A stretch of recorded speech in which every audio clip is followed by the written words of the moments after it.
Dennis Kucinich, welcome to the show. Thank you so much for being here. Kim, good to see you, and I look forward to our discussion. Well, I'm really looking forward to this, Dennis, because the last time I spoke to you, which was about a year ago, I saw you in Washington D.C. for the anti-war rally, but you've also been on the show. When you were on the show, we got into a discussion about you being a lifelong Democrat. And you were really persistent, saying that you were going to stay. You were a Democrat. You were part of the Democratic Party. That you wanted to make change.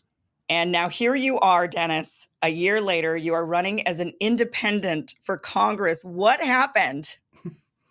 Well, first of all, let me give you a little background, a little bit of background. Uh, I think when I saw you, there was this rally in D.C. against war uh, generally, and uh, the Democratic Party, unfortunately, has become ever more involved in promoting wars. And that it's heartbreaking actually because in a number of different ways. First of all, the world is in danger right now. There are people who are actively promoting conflict with China, with Russia, with various elements in the Arab world, uh, and that's on the policy side. On the budget side, the United States is spending, I think, about $1.6 trillion for all expenses for the military and intelligence.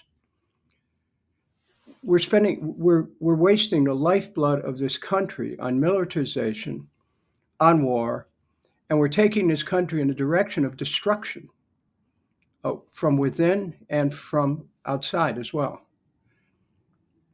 And I've constantly warned inside the Democratic caucus about taking a position that would further war. I,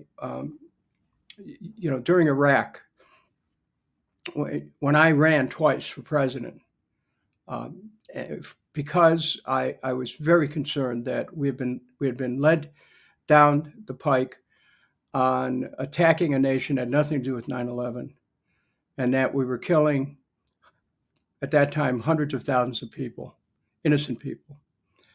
Uh, that the American people responded in 2006, clearly wanting to get out of Iraq. Uh, the Democrats took control of the Congress and on essentially on an anti-Iraq sentiment, and then immediately after taking control of the Congress, the leaders of the party in a meeting of the caucus said that we were going to continue funding the war in Iraq.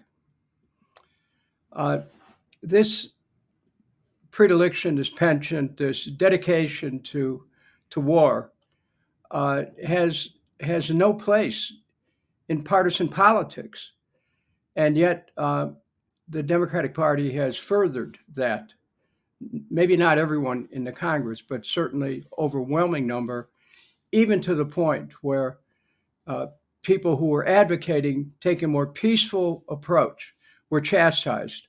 So to me, that my purpose in Congress ended up being standing for peace, ended up being looking for resolution of conflicts before they became violent, and once they became violent, to use diplomacy, the science of human relations, to settle differences.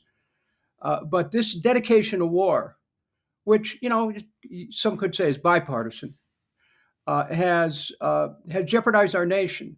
So I'm running as an independent because the polarization that has occurred, the consensus is on war now, but the polarization that has occurred between America and other countries, within America, within the political parties, between the political parties, puts this country at further risk, the kind of thing that George Washington warned about when the country first started.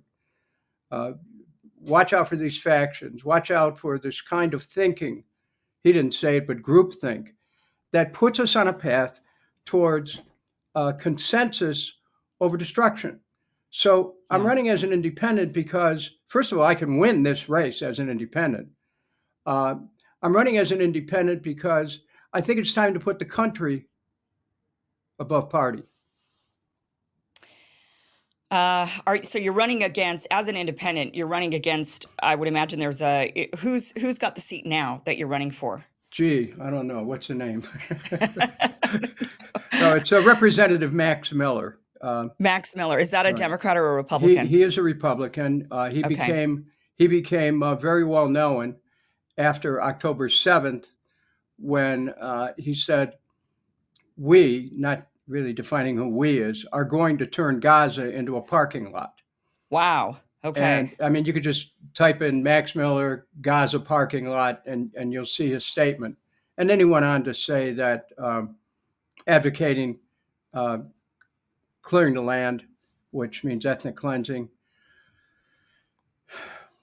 I mean, it was an unfortunate recitation, a thoughtless recitation of violence, of the intent to further genocide at a time when the world, America, Israel, needed an approach that would stand for justice, release the hostages, but we needed to lower the temperatures at a moment of crisis, not increase them. Yeah. And so, he's the Republican candidate. The Democratic candidate ran the last time. It was a race between him and Mr. Miller, and he was defeated handily. The district is considered a +7 Republican district. It's Okay. the 7th district of Ohio. I have traditionally run very well in Republican areas because I don't take a polarized approach.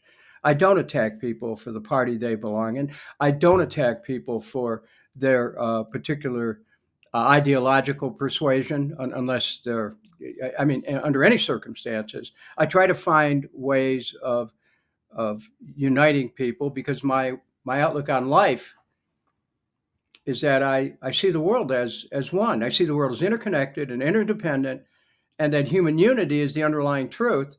And I've taken that type of thinking into Congress in my efforts over a period of years when I was there from '97 to 2013 to try to avert conflict, to try to get stop wars, get out of wars that we started. So um, you know I'm I'm in a contest here, which is winnable. Number one, because I served about half of this district. It was a newly constituted district in the 2023, a district which almost half of it I represented in Congress for 16 years.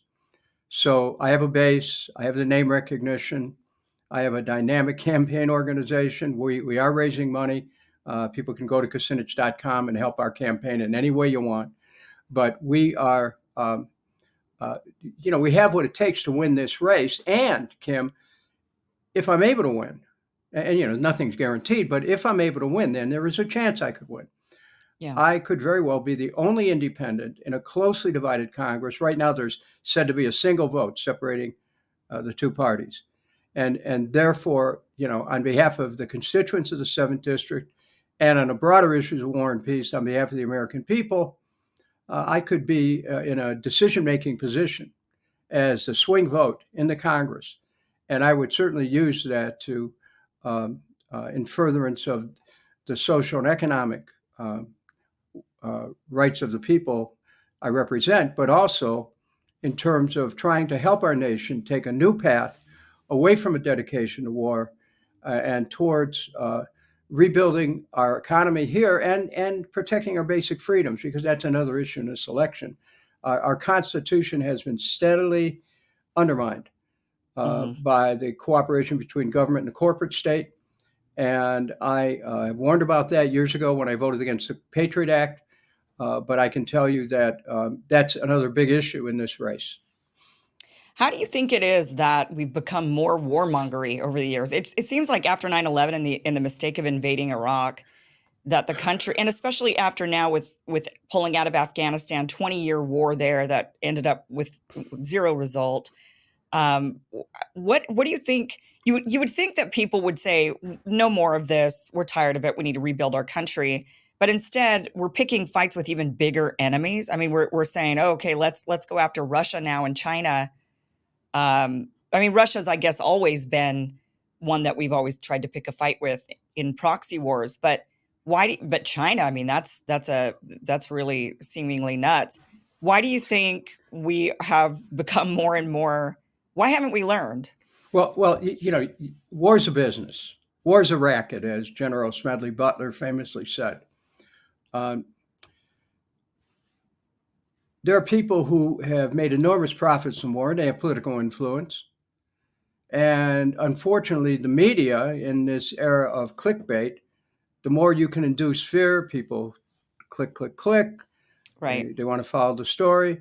And fear has a ripple effect. Members of Congress aren't, they call it they call it the House of Representatives because they're really representative of the American people. Hmm. And when we live in this environment, which is constantly being where the consent is constantly being manufactured by the repetition of lies, as happened in Iraq. We attacked a country that had nothing to do with 9/11, had Yeah. didn't have the intention or capability of attacking the United States, did not have the fabled weapons of mass destruction, which are going to use against the United States. So what happens is, we attacked them, devastated the country, killed 1 million people, 5,000 and more U.S. soldiers' lives were ended, tens of thousands of more injured.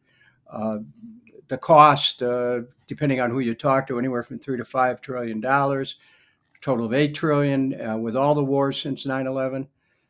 People made money off of that. And Congress is, the Citizens United decision, which lets open the floodgates for campaign contribution. The people are making money, throw that money back into elections, and they elect people who will favor their position of war. The media does its part in creating a climate of fear. So, Yeah. and people don't know which end is up. They don't understand the truth of what's happening. And so they come to believe that somehow war is our permanent state. And political parties are the product of dichotomized thinking. In its highest expression, dichotomized thinking leads to war. Us versus them, whoever they are.